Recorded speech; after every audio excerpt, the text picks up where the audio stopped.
I wanted to do, just before I begin talking about American-Israeli relations, say a word about to the media.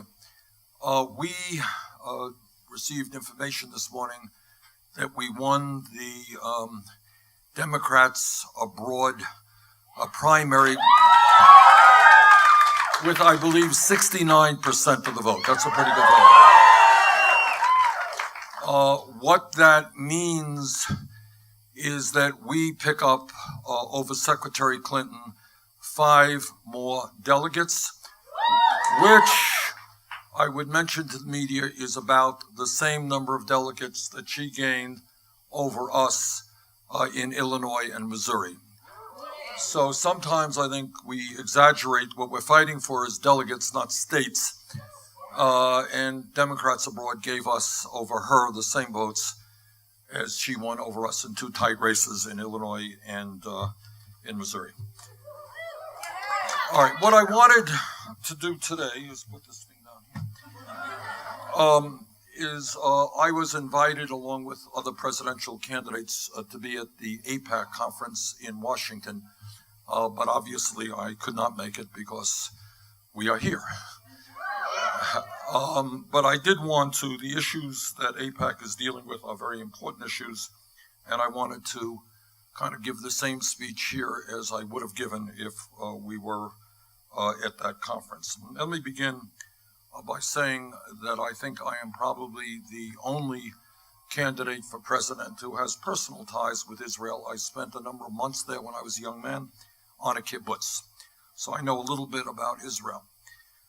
Clearly, America, the United States, and Israel are united by historical ties. We are united by culture. We are united by our values, including a deep commitment to democratic principles, civil rights, and the rule of law.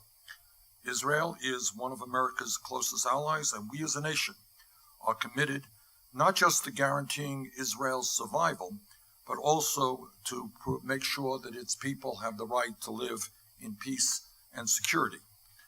To my mind, as friends, long-term friends with Israel, we are obligated to speak the truth as we see it. And that is what real friendship demands, especially in difficult times. Our disagreements will come and go, and we must weather them constructively. But it is important among friends to be honest and truthful about differences that we may have. America and Israel have faced great challenges together. We have supported each other, and we will continue to do just that as we face a very daunting challenge, and that is the Israeli-Palestinian conflict. And I am here to tell the American people that if elected president, I will work tirelessly to advance the cause of peace as a partner and as a friend to Israel. But to be successful, we have also got to be a friend not only to Israel, but to the Palestinian people.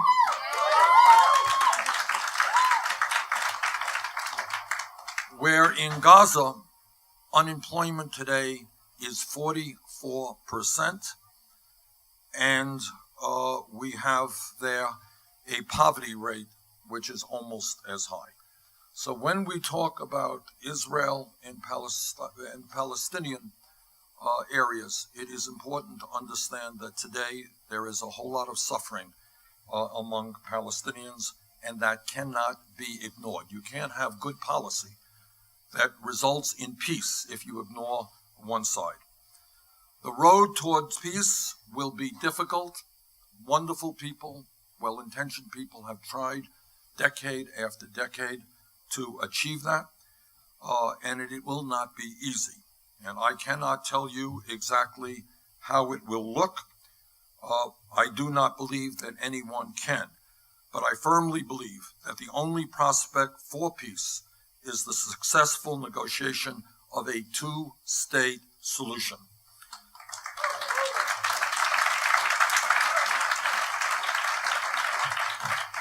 The first step in that road ahead is to set the stage for resuming the peace process through direct negotiations.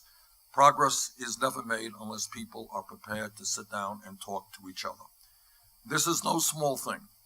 It means building confidence on both sides, offering some signs of good faith, and then proceeding to talks when conditions permit them to be constructive. Again, this is not easy, but that is the direction in which we've got to go.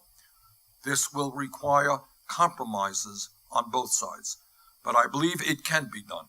I believe that Israel, the Palestinians, and the international community can, must, and will rise to the occasion and do what needs to be done to achieve a lasting peace in a region of the world that has seen so much war, so much conflict, and so much suffering. Peace will require the unconditional recognition by all people, of Israel's right to exist. It will require an end to attacks of all kinds against Israel. Peace will require that organizations like Hamas and Hezbollah renounce their efforts to undermine the security of Israel. It will require the entire world to recognize Israel. Peace has to mean security for every Israeli from violence and terrorism. But peace also means security for every Palestinian. It means achieving self-determination, civil rights, and economic well-being for the Palestinian people.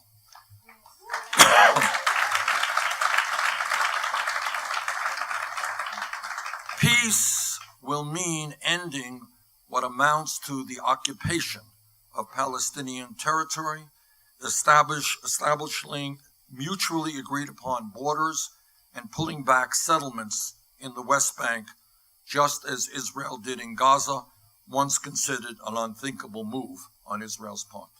And that is why I join much of the international community, including the U.S. State Department and Europe and the European Union, in voicing my concern that Israel's recent expropriation of an additional 579 acres of land in the West Bank undermines the peace process and ultimately Israeli security as well.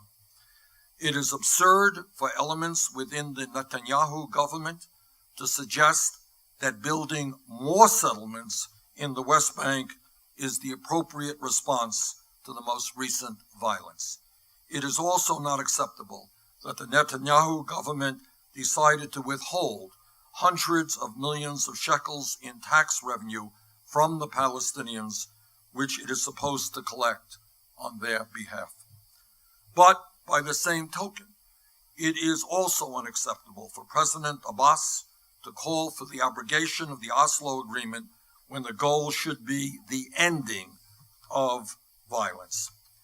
Peace will also mean ending the economic blockade of Gaza, and it will mean a sustainable and equitable distribution of precious water resources so that Israel and Palestine can both thrive as neighbors. Right now, Israel controls about 80% of the water reserves in the West Bank. Inadequate water supply has contributed to the degradation and desertification of Palestinian land.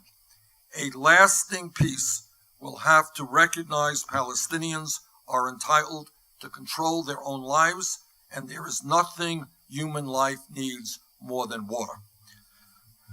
Peace will require strict adherence by both sides to the tenets of international humanitarian law.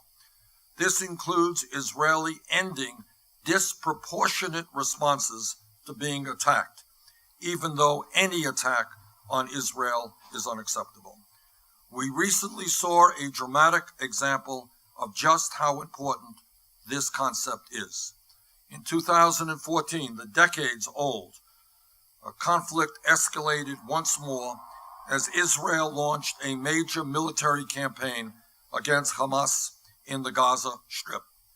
The Israeli offensive came after weeks of indiscriminate rocket fire into its territory and the kidnapping of Israeli citizens. Of course, I strongly object to Hamas's long-held position that Israel does not have a right to exist. That is unacceptable. And of course, I strongly condemn indiscriminate rocket fire by Hamas into Israeli territory and Hamas's use of civilian neighborhoods to launch those attacks. I condemn the fact that Hamas diverted funds and materials for much-needed construction projects designed to improve the quality of life of the Palestinian people, and instead use those funds to construct a network of tunnels for military purposes. However, let me also be very clear. I, along with many supporters of Israel, spoke out strongly against the Israeli counterattacks that killed nearly 1,500 civilians and wounded thousands more. I condemned the bombing of hospitals, schools, and refugee camps. Today, Gaza is still largely in ruins. The international community must come together to help Gaza recover. That doesn't mean rebuilding factories that produce bombs and missiles, but it does mean rebuilding schools, homes, and hospitals that are vital to the future of the Palestinian people. These are difficult subjects. They are hard to talk about for many Americans and for Israelis. I recognize that, but it is clear to me that the path toward peace will require tapping into our shared humanity to make hard but just decisions.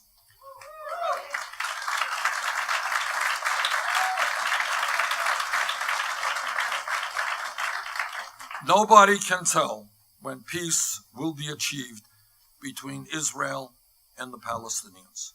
No one knows the exact order that compromises will have to be made to reach a viable two-state solution. But as we undertake that work together, the United States will continue its unwavering commitment to the safety of Israeli citizens and the country of Israel. Now let me just say a word about an overall agenda for the Middle East. Of course, beyond the Palestinian question, Israel finds itself in the midst of a region in severe upheaval. ISIS threatens the security of the entire region and beyond, including our own countries and our allies. Secretary of State John Kerry was right to say that ISIS is committing genocide, and there is no doubt in my mind that the United States must continue to participate in an international coalition to destroy this barbaric organization.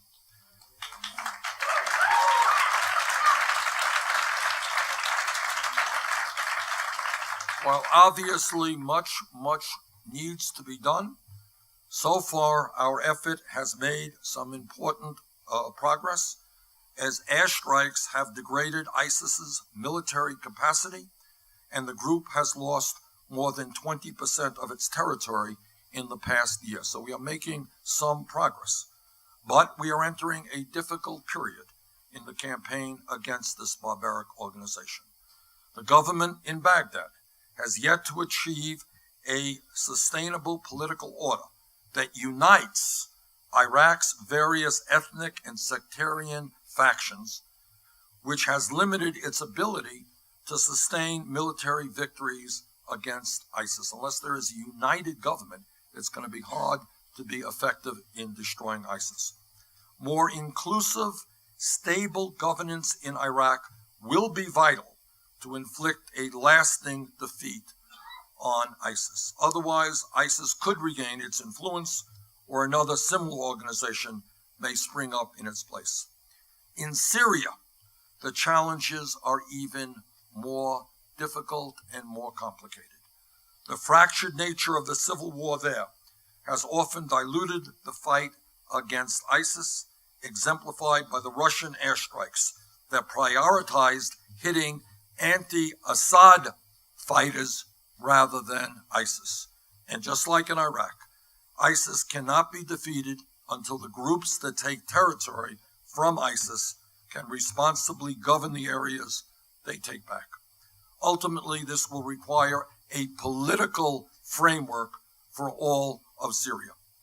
The U.S. must also play a greater role disrupting the financing of ISIS and efforts on the internet to turn disaffected youth into a new generation of terrorists. While the U.S. has an important role, very important role to play in defeating ISIS, that struggle must be led by the Muslim countries themselves on the ground.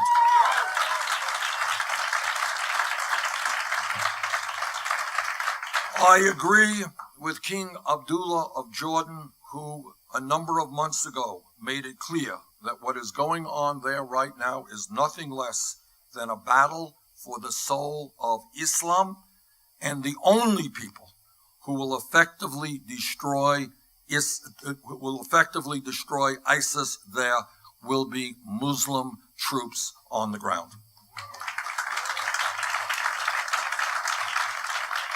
And so what we need is a coalition of those countries.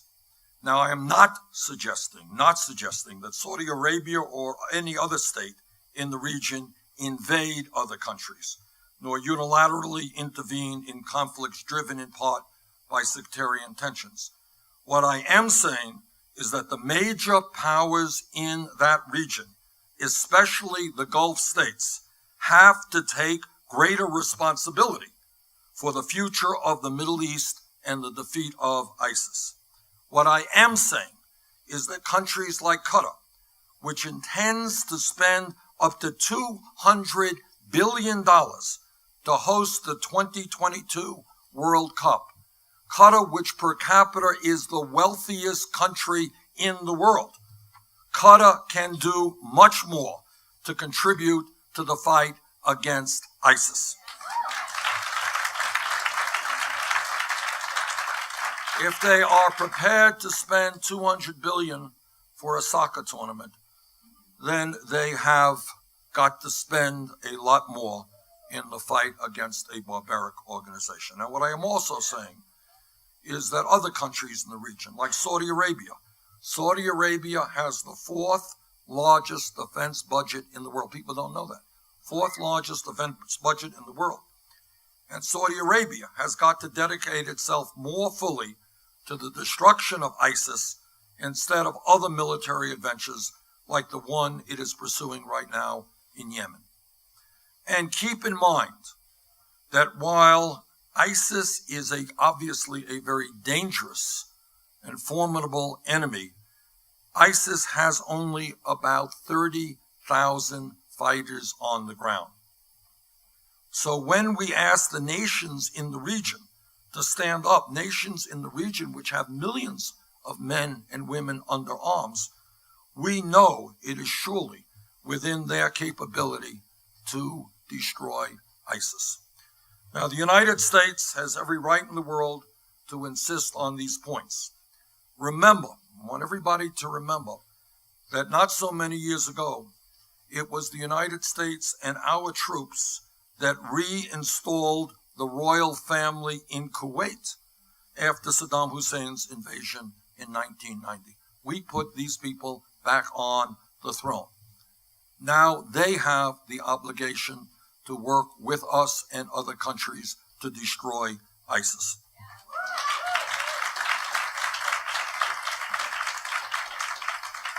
The very wealthy, and some of these countries are extraordinarily wealthy from oil money or gas money, these very wealthy and powerful nations in that region can no longer expect the United States to do their work for them. Uncle Sam cannot and should not do it all. We are not the policemen of the world.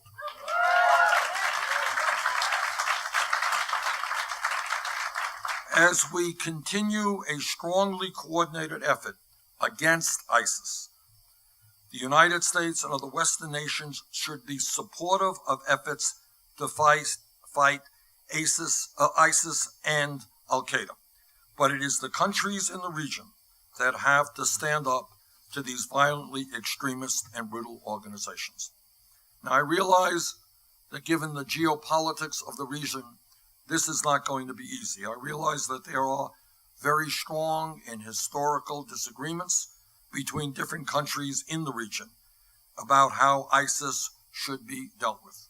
I realize different countries have different priorities, but we can help set the agenda, and mobilize stronger collective action to defeat ISIS in a lasting way. Bottom line is, the countries in the region, countries which, by the way, are most threatened by ISIS, they're going to have to come together. They're going to have to work out their compromises. They are going to have to lead the effort with the support of the United States and other major powers in destroying ISIS.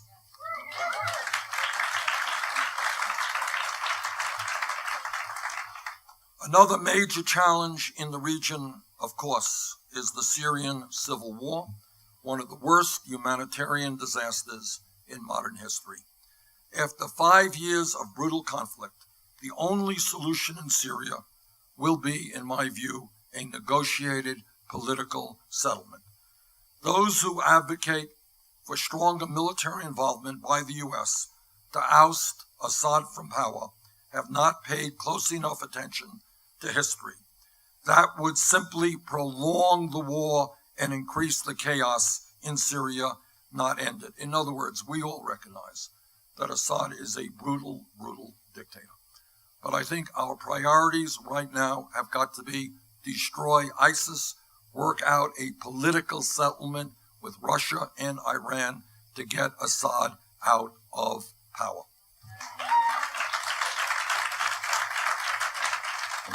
I applaud Secretary Kerry and the Obama administration for negotiating a partial ceasefire between the Assad regime and most opposition forces. The ceasefire shows the value of American-led diplomacy rather than escalating violence. May not seem like a lot, but it is. Diplomacy in this instance has had some real success.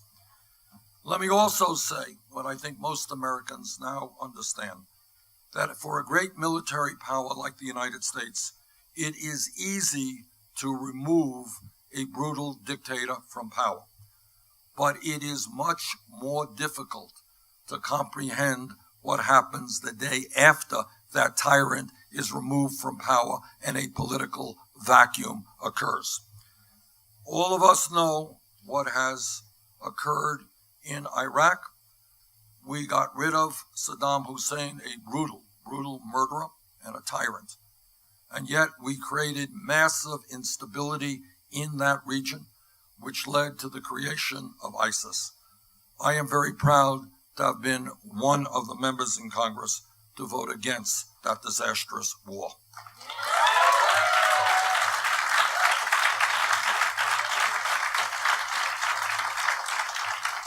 And the situation is not totally dissimilar from what has happened in Libya. We got rid of a terrible dictator there, Colonel Gaddafi, but right now chaos has erupted and ISIS now has a foothold in that area. Bottom line is that regime change for a major power like us is not hard, but understanding what happens afterward is something that always has got to be taken into consideration. In my view, the military option for a powerful nation like ours, the most powerful in the world, should always be on the table. That's why we have the most powerful military in the world. But it should always be the last resort, not the first resort.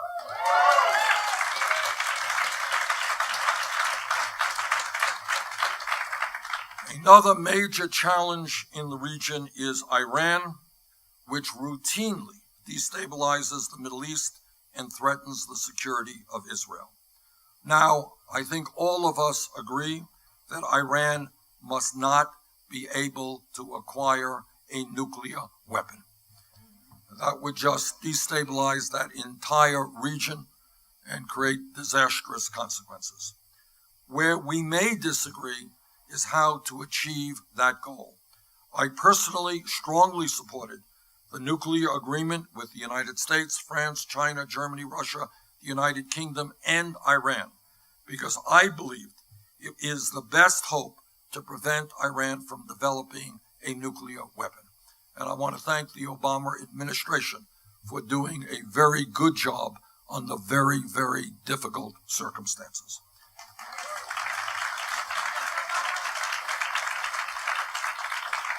I believe we have an obligation to pursue diplomatic solutions before resorting to military intervention. You know, it is very easy for politicians to go before the people and talk about how tough we are and we want to wipe out everybody else. But I think if we have learned anything from history, is that we pursue every diplomatic option before we resort to military intervention.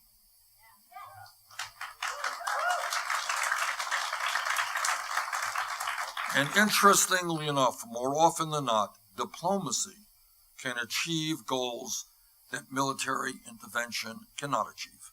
And that is why I supported the sanctions that brought Iran to the negotiating table and allowed us to reach an agreement. But let me tell you what I firmly believe. The bottom line is this. If successfully implemented, and I think it can be, the nuclear deal will prevent Iran from obtaining a nuclear weapon. And preventing Iran from getting the bomb makes the world a safer place. Does the agreement achieve everything I would like? Of course not. But to my mind, it is far better than the path we were on with Iran developing nuclear weapons and the potential for military intervention by the United States and Israel growing greater by the day. I do not accept the idea that the pro-Israel position was to oppose that agreement. Preventing Iran from getting a nuclear weapon will strengthen not only the United States' security, but Israel's security as well. And I am not alone in that idea. While Prime Minister Netanyahu is vocally opposed to the accord, his is hardly a consensus opinion in Israel, and it's important that everybody understand that. Dozens of former security officials in Israel, including retired army generals and chiefs of the Shin Bet and Mossad intelligence agencies, support the agreement. Netanyahu may not, but many others in Israel do. But let me be clear. If Iran does not live up to the agreement, we should reimpose sanctions and all options are back on the table. Moreover, the deal does not mean that we let Iran's aggressive acts go unchecked. The world must stand united in condemning Iran's recent ballistic missile tests, as well as its continued support for terrorism through groups like Hezbollah. Going forward, I believe we need a longer-term vision for dealing with Iran that balances two important objectives. First, we must counter the destabilizing behavior of Iran's leaders. But secondly, we must also leave the door open to more diplomacy to encourage Iranian moderates and the segments of the Iranian people, especially the younger generations, who want a better relationship with the West. While only a small step in the right direction, I was heartened by the results of the recent parliamentary elections in which Iranian voters elected moderates. They elected moderates in what was in part a referendum on the nuclear deal. I know that some say that there is just no dealing with Iran in any way at all for the foreseeable future, and that is the position of some. After all, Iran is in competition with Saudi Arabia and its allies for influences over that region. But a more balanced approach towards Iran that serves our national security interests should hardly be a radical idea. We have serious concerns about the nature of the Iranian government, but we have to be honest enough, and sometimes we are not, to admit that Saudi Arabia, a repressive regime in its own right, is hardly an example of Jeffersonian democracy.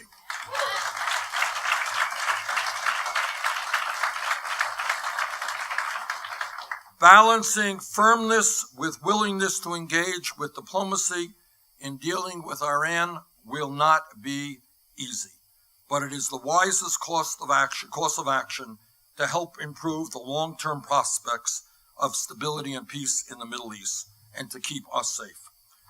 Lastly, these are some, not all, of the major issues where the interests of Israel intersect with those of the U.S. I would address these issues and challenges as I would most issues, and that is by having an honest and open discussion and by bringing people together. The truth is, there are good people on both sides who want peace. And the other truth is, there are despots and liars on both sides who benefit from continued antagonisms. And I would conclude by saying there has been a disturbing trend among some of the Republicans in this presidential election that take a very, very different approach. And their approach, I think, would be a disaster for this country. The Republican frontrunner, Mr. Trump, suggested limiting immigration according to religion and creating a national database based on religion, something unprecedented in our country's history. Now, this would not only go against everything that we stand for as a nation, but also in terms of our relationship to the rest of the world, it would be a disaster. So let me just conclude by saying this. The issues that I've discussed today are not going to be easily solved. Everybody knows that. But I think the United States has the opportunity as the most powerful nation on earth to play an extraordinary role in trying to bring people together, to try to put together coalitions in the region to destroy ISIS. And that is a responsibility that I, if elected president, would accept in a very, very serious way. We have seen too many wars, too much killing, too much suffering. And let us all together, people of good faith, do everything that we can to finally bring peace and stability to that region. Thank you all very much.